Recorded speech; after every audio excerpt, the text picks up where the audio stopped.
जय श्री श्रीमन नारायण। पिछले दिन हम लोगों ने देखा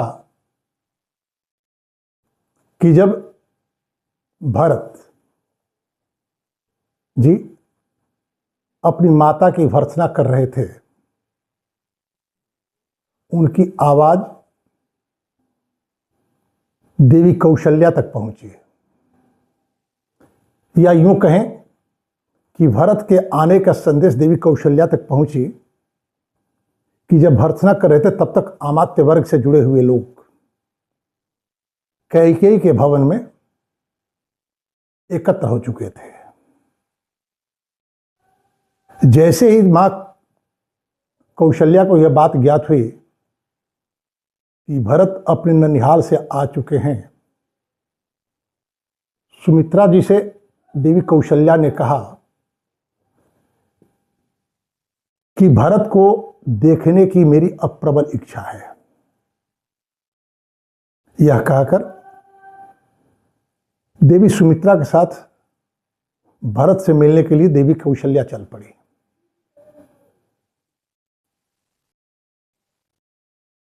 अपनी मां कैकेयी से यह कहने के बाद कि आप राज्य का सुख तो नहीं पा सकेंगी, पति की मृत्यु तो हो ही चुकी, अब पुत्र के लिए भी आपको रोना पड़ेगा। यदि आपके प्रति आर्यराम मातृभाव रखते हुए आपका सम्मान नहीं किए होते तो अभी इसी क्षण से आपसे मैं अपना संबंध विच्छेद कर देता। यह कहकर शत्रुघ्न को लेकर मां कौशल्या से मिलने के लिए चले। देवी कौशल्या जैसे ही भरत को देखी, वो कही कि भरत राज्य पाना चाहते थे ना, निष्कंटक राज्य पालो। शीघ्रता के आग्रह में तुम्हारी मां कैकेयी ने बड़ा ही क्रूर कर्म किया। अर्थात जो बात मंथरा से कैकेयी कही कि राम यदि राजा हो रहे हैं तो ये तो अच्छी बात है कि राम के राजा होने के 100 वर्षों के बाद भरत को अपने पूर्वजों का राज्य मिल जाएगा। यदि कैकेयी यह बात कह रही है तो ऐसे ही नहीं, महाराज दशरथ से निश्चित रूप से इस विषय पर कैकेयी का विचार विनिमय हुआ होगा, जो जेन केन प्रकारेण कौशल्या तक पहुंचा होगा। कौशल्या भी इस बात को लेकर आश्वस्त हो चुकी होंगी या स्वीकृति प्रदान की होंगी कि राम के राजा होने के 100 वर्षों के बाद भरत को भी राज्य मिले। तो 100 वर्षों तक प्रतीक्षा नहीं कर सकी कैकेयी, इसलिए कि मंथरा ने उनको यह कहा कि देवी आप अपने यौवन के आग्रह में, यौवन पास में जिस महाराज दशरथ को अपने प्रति आबद्ध कर निरुपाय कर दी और कौशल्या की उपेक्षा की आपने। जब कौशल्या के पुत्र राम राजा होंगे तो यह संभव है कि कौशल्या अपने द्वारा किए गए उपेक्षा का प्रति उपेक्षा करें, फिर आपकी स्थिति क्या होगी। और कैकेयी इस जघन्यतम कर्म करने के लिए प्रस्तुत हो गई। जब कौशल्या ने कहा कि शीघ्रता में तुम्हारी मां कैकेयी ने क्रूर कर्म किया, यह कहती हुई जो रो रही थी, दुखी थी, विक्षिप्त सी जान पड़ रही थी, मूर्छित हो गई। भरत जी कौशल्या को उठाकर अपने गोद में सांत्वना दिए और यह करते करते ये भी मूर्छित हो गए और कौशल्या के चरणों में गिर पड़े। पपात चरणों तस्या तदा शभ्रांत चेतना विलप्य बहुधा संज्ञो लब्ध संज्ञस्तदा भव। भ्रांत चित होकर भ्रांति छा गई कि मैं कौशल्या को कैसे सांत्वना दूं, कैसे आश्वस्त करूं कि इस योजना में मेरी कोई भूमिका नहीं है। गिर पड़े। कुछ देर के बाद जब इनकी चेतना लौटी भरत की, तो रोते हुए एवं विलप्यमानं तां प्राञ्जलिर्भरतस्तदा कौशल्याम प्रत्युवाचोदम वाचेदम शोकैर्बहुभिरावृतम वृताम। हाथ जोड़कर रोते हुए कौशल्या से सुख संतप्त वाणी में कहे, आर्ये कस्मा जानंतम गर्हसे माम कलमशम विपुलम च मम प्रीतिम स्थितम जानासि राघवे। माँ, इस जघन्य कार्य में मेरी किसी प्रकार की सहभागिता नहीं है। आप भली भांति जानती हैं मेरे प्रति मेरे आर्य, मेरे बड़े भाई राम कितने उदार रहे हैं। हमारा और भैया राम के प्रति जो सौख्यपूर्ण संबंध रहा है बाल्यकाल से, यह आप जानती हैं। अब थोड़ा सा विचार करें। राम, लक्ष्मण, भरत और शत्रुघ्न के जन्मकालीन स्थिति पर, क्योंकि ग्रहों की गति जो होती है वो मानव जीवन को प्रेरित करती है, प्रभावित करती है, बाध्य करती है। प्रभु श्री राम का जन्म याग अवतार कर्क लग्न पुनर्वसु नक्षत्र में हुआ। पुनर्वसु नक्षत्र के चतुर्चरण कर्क राशि में चंद्रमा प्रवेश कर चुके थे। वहीं भरत जी का जन्म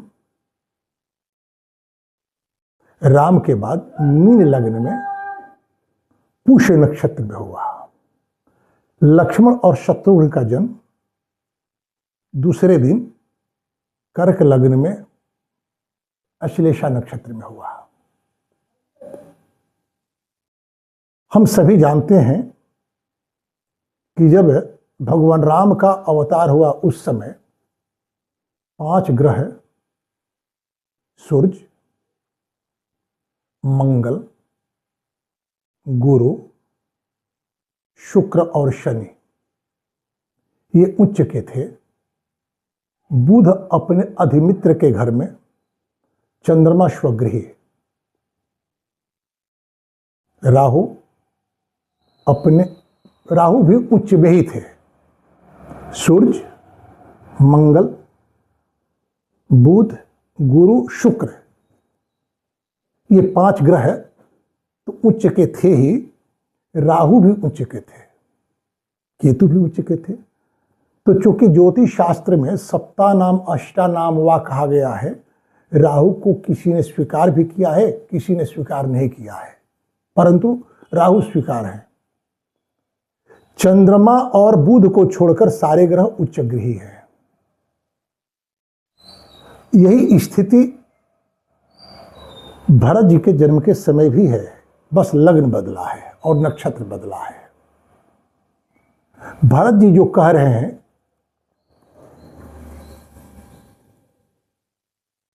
कि विपुलम च मम प्रीतिम स्थितम जानासि राघवे, आप जानती हैं कि मुझसे मेरे भैया राम कितना स्नेह करते हैं। गोस्वामी तुलसीदास जी महाराज दशरथ के इन 4 पुत्रों के बाल्यकाल का जब वर्णन करते हैं तो कहते हैं, चारियु शील रूप गुण धामा। एक नहीं, चारों शील, रूप और गुण के धाम है, उसमें राम विशेष है। अब विचार करें जन्मकालीन ग्रहों की स्थिति के प्रभाव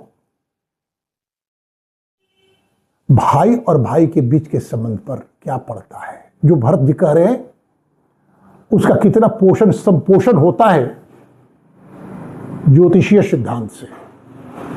तो जातक तत्व में यह बात आई है, स्वत्थे शुभर जुते च दृष्टे स्वत्थपे बलिने भ्रातृलाभ। जिस व्यक्ति के जन्म समय में तृतीय स्थान का स्वामी लग्न में हो, बलि हो, शुभ ग्रह से दृष्ट हो तो उसे भाई का सुख मिलता है। और भरत जी के अवतार के समय, जन्म के समय जो लग्न है मीन लग्न है। 5 ग्रह उच्च के हैं, शुक्र भी उच्च के हैं, तो शुक्र लग्न में बैठे हैं जो तृतीयेश और अष्टमेश हैं। और बृहस्पति से दृष्ट है क्योंकि उच्च के बृहस्पति पंचम भाव में बैठे हैं। तो भरत जी को तो भाई का सुख मिलेगा ही मिलेगा, इसमें किंचित मात्र भी संदेह नहीं है। तृतीय से तनव लाभे स्वभुजवर अर्जित वित्तवान मूर्खा कृशो महारोगी साहसी पर सेवक।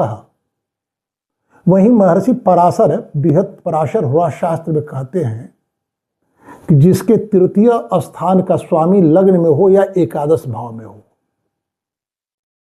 वह अपने पैतृक धन के बदले अपने भुजाओं से अर्जित धन से धनी होता है और बहुत से निर्णय के समय मूर्खतापूर्ण निर्णय ले लेता है और महारोगी होता है और रुग्ण हो जाता है, उन्मादी होता है। जरा भगवान राम के कुंडली पर विचार करें तो भगवान राम के कुंडली के तृतीयेश बुध हैं जो एकादश भाव में वृष राशि के हैं। भरत की कुंडली के तृतीय शुक्र हैं जो लग्न में हैं। तृतीय से तनव लाभे, तृतीय भाव के स्वामी लग्न में हो या हो एकादश भाव में। स्वभुजार्जित वित्तवान, वो अपने भुजाओं से, अपने पराक्रम से वो धनी होता है। मूर्खा, बहुत से निर्णय में वो मूर्खतापूर्ण निर्णय ले लेता है, दूरगामी परिणाम नहीं सोचता, या उसके इस निर्णय से तत्कालिक प्रभाव भी क्या होगा इस पर भी विचार नहीं करता। ले लिया। कृशो महारोगी साहसी पर सेवक, साहसी होता है, एक बार निर्णय ले लेता है तो पीछे नहीं हटता, उन्मादी होता है। उन्माद अर्थात बौद्धिक व्यामोह। तो यदि राम के इसे कैकेयी के द्वारा कहे जाने पर एकाएक बन जाने का निर्णय करना,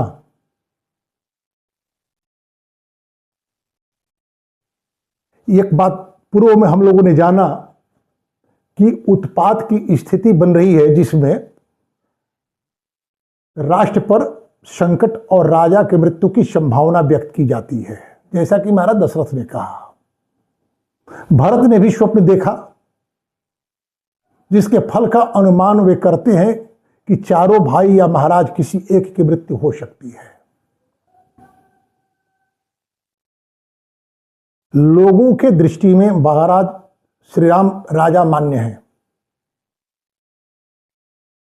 जो आसन्न स्थिति है कैकेयी के द्वारा उत्पन्न की गई, राम अयोध्या में रहकर उसके प्रतिकार का प्रयास नहीं करते बल्कि वन चले जाना पर स्वीकार करते हैं।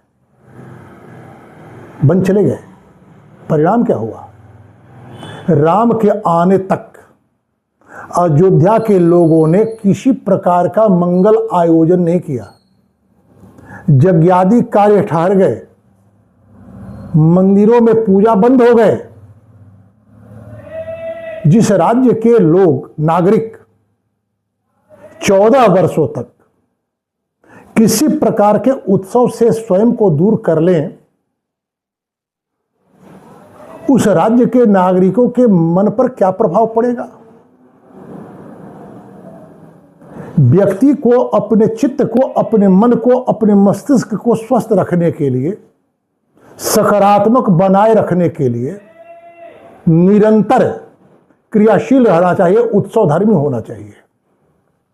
आगे हम लोग देखेंगे कि अयोध्या के नागरिकों पर इस घटना का क्या प्रभाव पड़ा, राम के बन जाने का क्या प्रभाव पड़ा। कैकेयी ने कहा कि राम, आपके पिता श्री को जो यह दशा हुई है, बस उसका इतना सा कारण है कि हमने भरत के लिए राज्य और तुम्हारे लिए वन मांगा। यदि चाहते हो कि तुम्हारे पिता स्वस्थ हो जाए तो शीघ्रता पूर्वक वन चले जाओ। ऐसी बात नहीं है कि राम को यह बात समझ में नहीं आती कि मेरे वन जाने के बाद मेरे पिता जीवित नहीं रहेंगे, क्योंकि बार बार कहते हैं, सुमंत्र से कहते हैं, लक्ष्मण से कहते हैं कि पिता के जीवन पर संकट है। मेरी माता और दोनों माता सुमित्रा और कौशल्या दोनों के जीवन पर संकट है। तो ये सारी स्थितियों का अनुमान करने के बाद भी राम वन जाना स्वीकार करते हैं, केवल और केवल इसलिए कि कोई यह ना कह दे कि राम को राज्य प्रिय है। राजभोग के लिए यदि प्राप्त करने की इच्छा हो तो यह बात समझ में आती है, लेकिन राज्य को संस्कृति के संवर्धन के लिए प्राप्त करने के लिए संघर्ष किया जाए तो यह तो बात बुरी नहीं है। और जैसा कि महर्षि वाल्मीकि ने देवर्षि नारद से पूछा और देवर्षि नारद ने उसका समाधान किया, तो राम के रूप में राम केवल और केवल संस्कृति का संवर्धन किए हैं, संरक्षण किए हैं, भोग नहीं भोगे हैं। यदि भोग ही अभिष्ट होता तो आगे हम लोग देखेंगे कि सीता को जब लोकापवाद के कारण महर्षि वाल्मीकि के आश्रम में भेज दिए तो कुछ साथरी पर सोने लगे। लक्ष्मण ने कहा कि भैया जंगल की बात दूसरी है, ये तो राजभवन है। तो राजा राम ने कहा कि मेरे भाई, सीता अभी जंगल में इस कुछ साथरी पर ही सो रही होंगी, इसलिए मेरा भी कर्तव्य यही है। तो भोग उन्हें अभिष्ट तो था नहीं। फिर राज्य को छोड़कर चले गए केवल इसलिए कि लोग उन्हें अपवाद न लगाएं। मिला क्या? कारण कौन बना? कैकेयी बनी या भरत बने? तो भरत बने। क्यों बने? इजेंगे कुजेस्ते व्यस्तवो मादी, उन्माद में संपूर्ण विश्व आर्य राम के लिए एक भाई की तरह खड़ा रहा। अयोध्या से सेना लेकर नहीं गए थे, लेकिन तब के विश्व विजेता रावण को अपदस्थ करने के लिए, पराजित करने के लिए वन में रहने वाले ऋक्ष और बानर जाति के सैनिक राम के लिए अपने प्राणों की बाजी लगा दी। लेकिन भगवान राम एक बार भी नहीं सोचे कि जिस भरत के लिए मैं राज्य छोड़कर जा रहा हूं, कम से कम उस भरत से तो एक बार जान लिया जाए कि भरत तुम्हारी मानसिकता क्या है, तुम क्या सोचते हो। यह बात अलग है कि कैकेयी ने भरत के भीतर राज्य पाने की महत्वाकांक्षा को भड़काई, जिसका परिणाम हुआ कि भरत को देखकर कौशल्या की सेवा में नियुक्त सेवक कौशल्या से दूर हो गए। और महाराज दशरथ ने राम से कहा कि मेरी सम्मति यदि जानना चाहते हो तो मैं यही चाहूंगा कि जब तक भरत अयोध्या से दूर हैं तब तक ही तुम्हारा राज्याभिषेक हो जाए। तो कारण भरत बने। यद्यपि बाल्यकाल में भरत और राम के बीच का संबंध जो है, स्वयं अपने मुंह से भरत जी कह रहे हैं मां कौशल्या से, विपुलम च मम प्रीतिम स्थितम जानासि राघवे। आप तो जानती हैं कि राघव भैया राम और मेरे बीच कितनी प्रीति रही है। हमारे लिए वे खेल खेल में हार जाना पसंद करते, मुझे जिताकर उन्हें प्रसन्नता होती थी, लेकिन आज तो जिताए नहीं, मुझे पराजित कर दिए।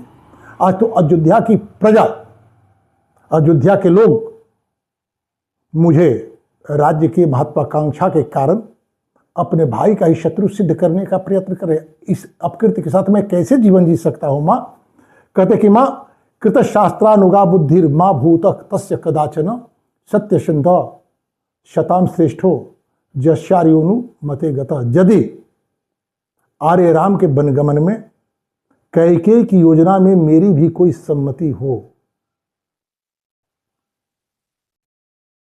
तो गुरु के द्वारा पढ़ाई गई शिक्षा मेरे किसी काम ना आए।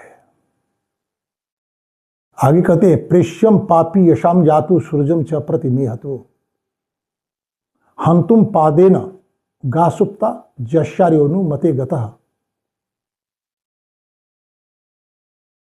सूरज की ओर मुंह करके मलमूत्र का परित्याग करने का जो दोष होता है,